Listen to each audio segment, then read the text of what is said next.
కడప కొంతమంది స్వార్థపరులది కథన్నారు ఎమ్మెల్యే మాధవి. అల్మాస్పేట ఘటనపై కీలక వ్యాఖ్యలు చేశారు.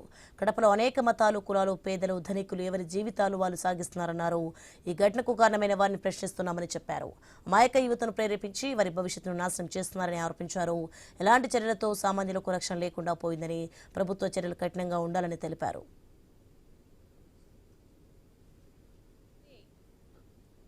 స్వార్థపరుల మాయా ఉచ్చులో ఈ ఘటన జరిగింది. ఏమీ తెలియని అమాయకమైన కడపలోని యువకులను దీనిలో భాగస్వామ్యం చేశారు. ఎంతో భవిష్యత్తు ఆ కుటుంబాలకు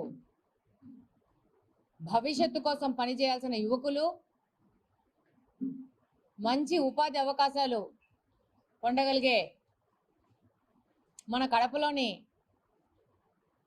వాళ్ళని దీంట్లో కొంతమంది స్వార్థపరులు వాళ్ళ స్వార్థానికి ఉపయోగించుకొని పబ్బం గడుక్కోవాలనుకున్నారు. దీన్ని ప్రభుత్వం